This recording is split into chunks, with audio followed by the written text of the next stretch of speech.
درود دوستان، خیلی خوش اومدیم به چنل متین. برگشتیم با یکی دیگه از پادکست های ماسل فیتنس. در این ویدیو میریم سراغ پادکست جنجالی ماسل فیتنس به همراه حضور قهرمان 7 دوره مسترالمپیا هیس. بریم با هم دیگه این پادکست رو بررسی کنیم. در ابتدای پادکست دنیس جیمز به همراه میلوس در مورد بلاک شدن خودشون توسط سامسونگ داودا صحبت‌های خیلی جالبی میکنن. بریم با هم دیگه ببینیم. Hey Chris, did you check? Did the Samsung block you? Because it blocked Dennis too. Really? Guys are assholes. No, I don't think so, man. I don't know why. I mean, it's funny because Milos said that he was blocked, and then when he told me, I checked and I was still following him, but now when I put his name in, I don't even find it. So does that mean I'm blocked? Yeah, for sure. Think so? Yeah. Does that mean I'm blocked? 100%. See it though? You can't see it? Let me before I I don't understand. I wouldn't understand why. Now, usually, if you follow someone, you would find them immediately. Now it doesn't find them no more. No, I guess I'm blocked. I don't know why. Let me see.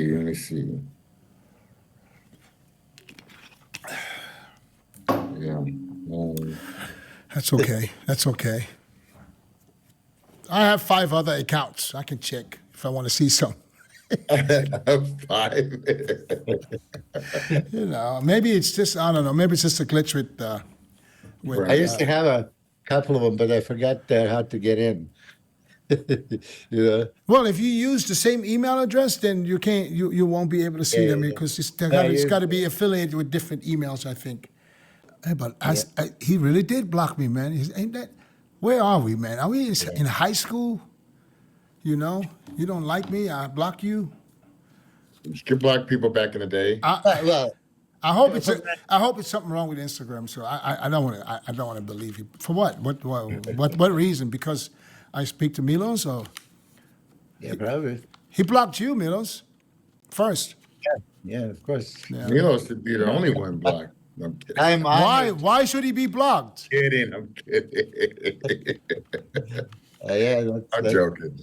Hey, man, this is a good time to shout out some of my followers and people that listen to the show. Because I still get a lot more people. I'll be like in the Whole Foods. I was in Whole Foods in Venice the other day. A lady walked up and was like, "Hey, man, I enjoyed the show, man. I love you guys. And you guys are hella funny, man. I laugh so hard, blah, blah, blah. And informative, too. And was she good looking? Yeah. Well, let's shout out then. What's her name? What's her name? She didn't tell me her name. She just walked by and told me that I was with my son and Breon was at in Whole Foods. You said she was from Germany? She was from Europe. She was European accent. I just don't know. I didn't catch her name though. Oh, okay. Well, sure. Whoever you are, was you blonde, black, blue, green? Blonde. Blonde hair. Blondie from Whole Foods? What's up? What else is new? Oh, man. Hey, we got the New York Pro in 2 weeks, and we have Pittsburgh Pro next week. Yep. That's going to be a good one, I think. We have like a semi-Olympia. Okay. If Mommy's coming? Huh? If Mommy's coming? Rami is coming, right? He's on the poster. I don't know, guys. Be a top 2 Pittsburgh Pro. Pose down. Top 2? Well, Nick is in shape for New York, right? Nick and they added Martin Fitzwater to it.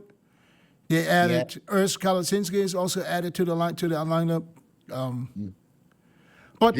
But top 2, I mean, how can you say who's top 2? It depends on top 2 body-wise or popularity-wise. Just like wow factor. And I think top 2 you want to see. I think Derek definitely has a wow factor. He had 6 months to prepare for sure. Top 2 is probably Derek and Nick, huh?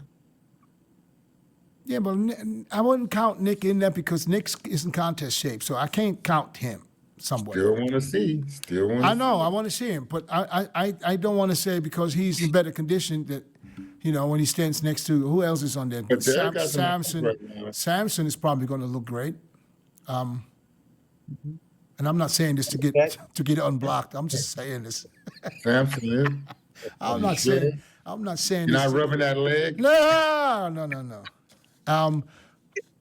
And who else is in there? Hunter? Is Hunter? I didn't realize Samson was in it, to be honest with you. No, he's already. Big Rami.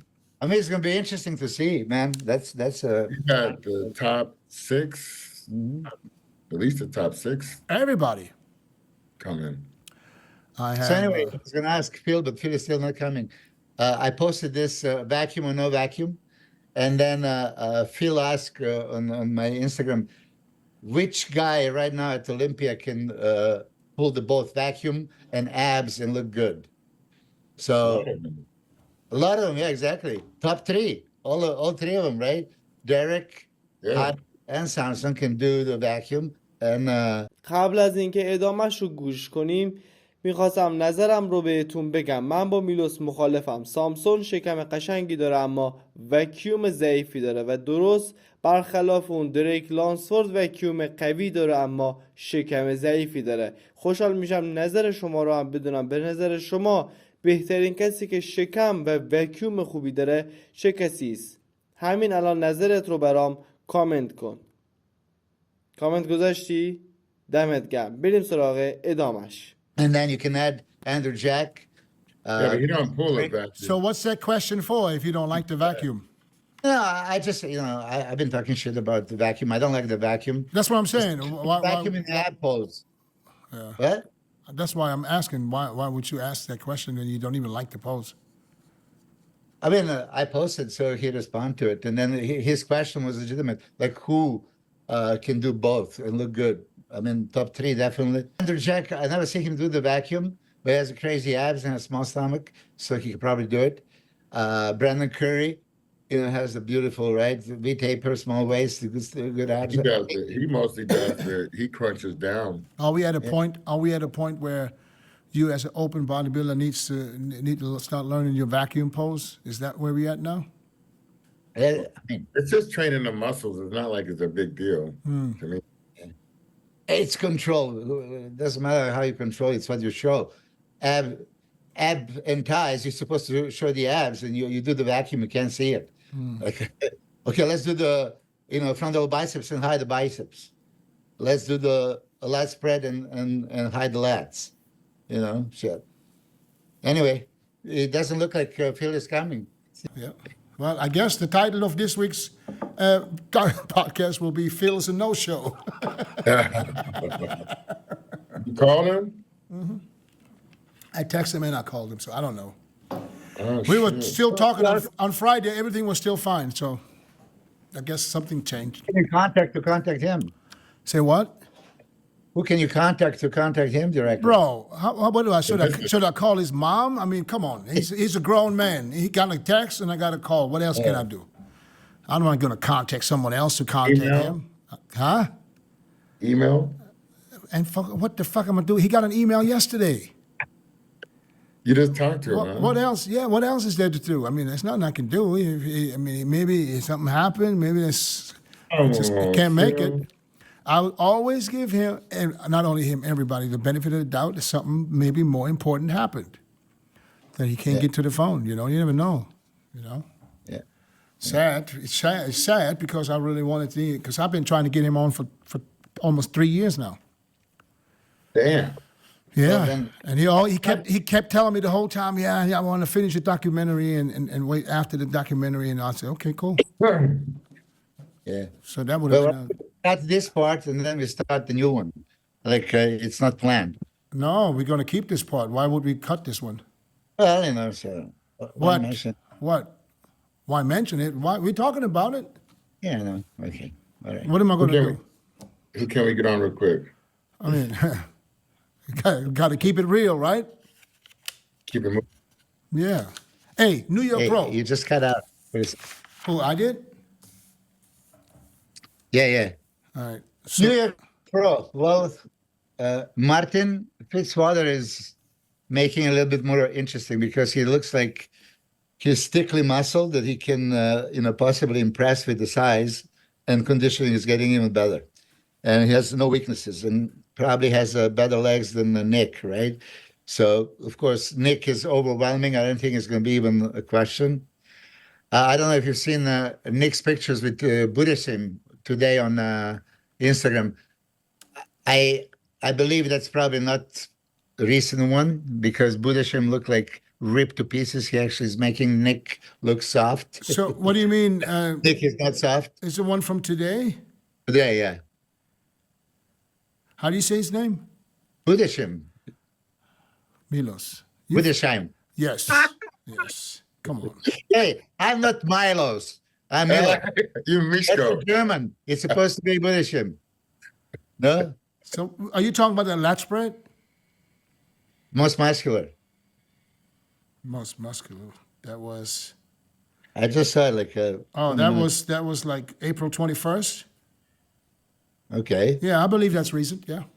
You seen Nick's back double biceps recently? Yes. And yeah, it looks crazy. Yeah. It's way bigger, improved. Bigger, legs improved. Yeah, legs improved too.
Everybody knows what a champ, and this doesn't matter if you win or not, but as a 7-time Mr. Olympia, what you really go through, the pressure that you don't show to the outside because, you just want to beat yourself.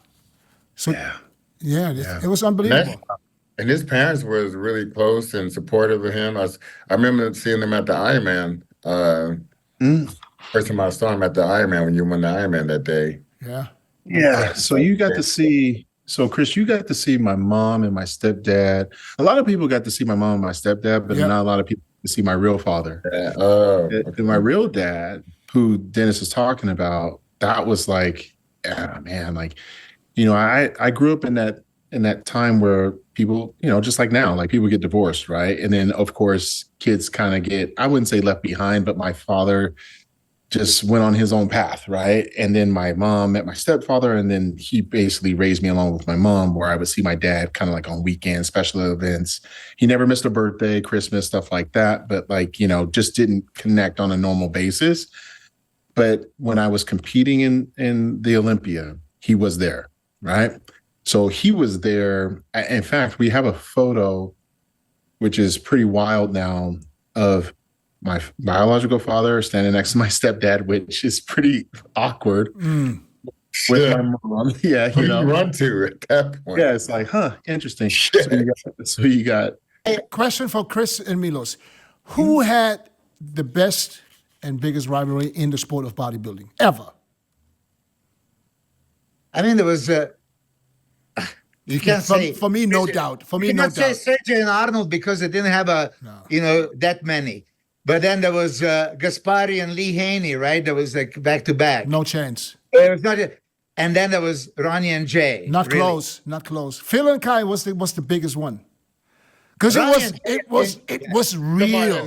No, I gotta say real quick. I gotta jump in because I agree. People have asked me like, so what do you think? Because people say about Jay and Ronnie, I'm like, they were actually friends. They were still cool. Like, they were cool on tour. Like after the Olympia and stuff. I've seen the photos in Flex magazine, Muscle and Fitness, of them, hanging out in, Budapest, Hungary, and all this other shit. They would guest pose at Steve's the Atlantic States, and Jay would jump on Ronnie, he'd pick him up and stuff. Yeah. Kai and I would have never done that, and our fans hated each other. I've never seen Ronnie fans hate Jay's fans and vice versa. I never saw. There was never a moment where Kai and I was like, fuck you. I think it was like just the internet time where people were choosing sides. And it was before Generation Iron, because I had came out a year after I won my pro debut. He won that same show, the Sean Ray, right? Then he got the money, he got sponsors, bigger sponsors. Then he just blew up. Because if you look at his pictures from like 2006, 2007, and then after that, he just blew up. Come 2009, he wins the Arnold. 2010, he beats me at the Arnold, which I'll say it with y'all. And Chris, you were there. I was up by 3 after prejudging. I lost by 7 at the night show. Like, how does that make sense?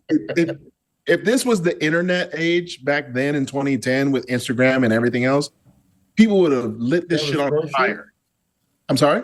You have a score sheet for that show? I think somewhere I probably have it saved, but I'm no bullshit. Like, I tied for 3rd at the evening show. When have I ever fucked up a night show? You know what I'm saying? Like a one-day show? No. And lose 10. Where did the 10 points go? So my whole thing was, I remember Melly Mel and Kai's crew came up to me after that, and they were like, we already told Kai, like, you coming, so he better get ready. And I said, you fucking tell him right now, I will never lose to him again. And I feel like that was like, and it just sparked it. And when I won the Olympia, we went at it at the Cheru Classic. We were on the bus together at the Cheru Classic. And, Kai's late to everything. I know I was late today, but that motherfucker be late.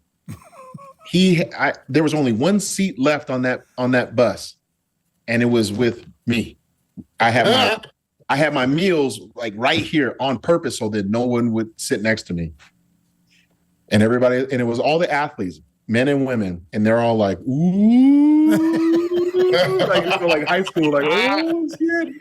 And he just like, and I was like, fuck it. I take my bag. I just threw it down. I was like, come on. And we're just going to sit there. And we both just did one of these the whole time. And we noticed, I think we both noticed at that time, I could speak for him on this, that there was a lot of energy. And I don't think there was I never experienced that type of energy in bodybuilding with another person. No. I've never seen that type of energy between 2 other people. Maybe, I don't know, you guys should speak on this because you guys were around him. Maybe Craig Titus and King Kamali, maybe that. Nah, not even close. But this was if Kai Green showed up at my doorstep right now, I'd be like, are you here to fight or are you here to love? Like, it's still like that sometimes. Yeah. But we know it's love. And I feel through the documentary, it allowed him a chance to express himself in his most authentic, vulnerable form of how he felt in that time. And I did the same. I flat out said it. I fucking hated him.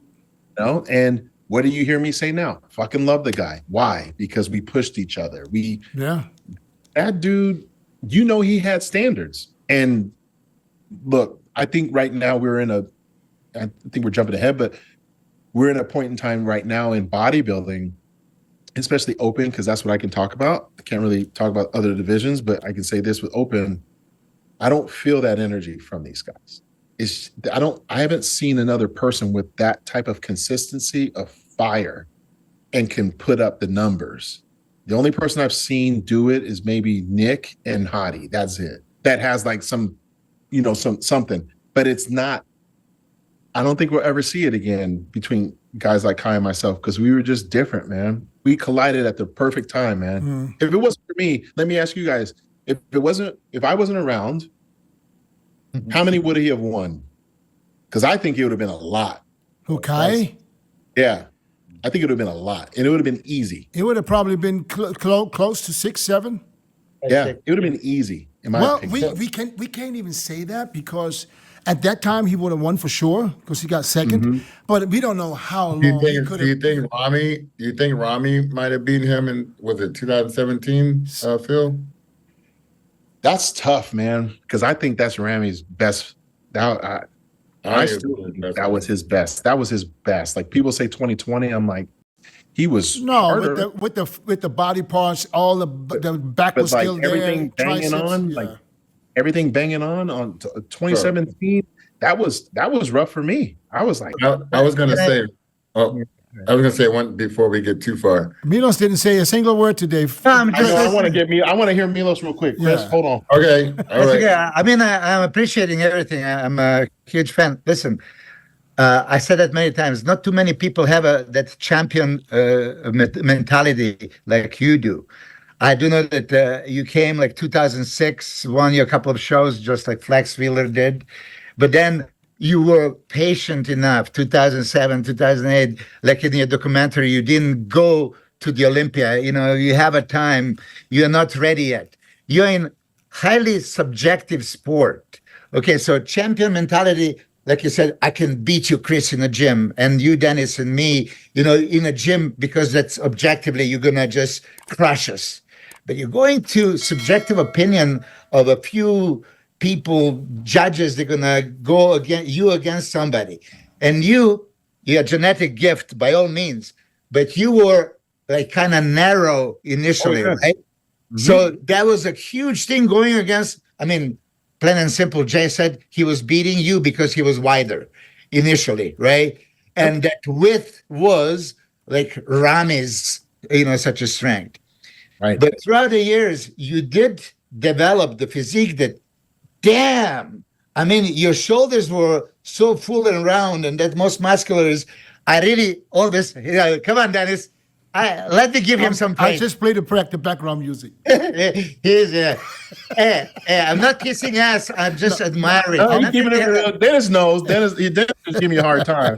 I never had a chance to say. Because let me tell you this. I watched all the shows, but I left to Europe in 2011, and I didn't come back until 2017. So I didn't see you. I missed all of it. I missed Phil Heath on the stage all these years. Oh, you didn't see him at all?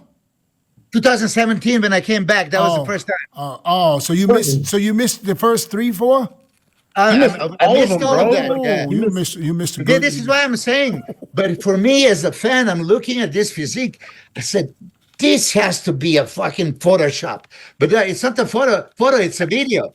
So he's actually moving. That's actually him. It's a side chest. Shit is hamstring, quads. I'm a quad guy. Yeah. Who has complete legs with the crazy calves, crazy hamstring, crazy glutes, crazy quads, separation, feathers? Holy shit. All right. That's enough. Now it's my turn now, okay? Hold on. And then I have Milos had a question though. Hold on. Look, I think my question was, get to the damn question then. You just fuck. Well, first, I'm gonna hit the traffic. First, I have to give him praises because I'm gonna get a button too. He's that good. He's Phil.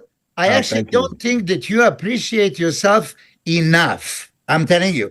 I think that you know what you accomplish and all that stuff, but you're not overwhelmed. You are that one of the kind. Damn, you should be really beyond happy with everything you have accomplished. But I was talking about mindset. What's the question? Mr. Okay, Chocolate? how can you, in subjective sport, bodybuilding, come back to year after year and really dominate? The way I look at you, you didn't even question if Kai has a chance. You were going on that stage. There's no contest. Right. I could sense that. Right. And Kai was dangerous beyond belief. Oh yeah, no, he was. And going to 2017 Olympia, this behemoth like Rami with the shoulders twice as wide. Holy shit. But you were beating him. And even on the stage, this is the first time I look at you live. Like, goddamn, Did you, now be honest, Milos, be honest. Did you see Phil winning or Rami winning that year? I said Rami could have won on the basis of wit and all that stuff. That's not the question. The question is, did you see him winning or not? No, I see Phil winning. Okay. And then fuck the top three, but who's winning the Olympia? All right. I expect a nice prejudging, Olympia prejudging in Pittsburgh. And I'm going to say Hadi's going to win the Olympia. No big explanation. Just give me the names. Chris? Just give me the straight. Yeah, give it to me. Chris, what you got? You ain't hurting nobody's feelings, bro. Like, it is what it is. You can be wrong. That's the cool part. When we on the phone later, he's going to come out I'm going to go with Derek. Okay. All right, let Milos answer the question now. Come on.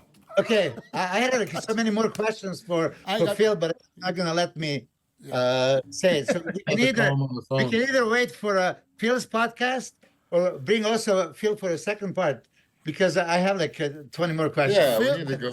Phil can come on Go next. back. If Phil can come back next week, if he can. That would be great. I mean, listen, I was just listening as a fan. I didn't ask all the questions. I have many more. But first question about Pittsburgh. Pittsburgh, yeah. Hey, listen. Just today. Derek sent me the T-shirt gift, so now I have a you know. Oh, is that why you're saying Derek now, because he sent you a shirt? I think that actually Derek will bring it. Okay. You know, we make predictions like leading up 3 months, and we change it every week. The only one that's always the same as the winner is Samson. Always wins in Milos' mind. Has that changed, by the way? Yeah. Because now you're saying Derek.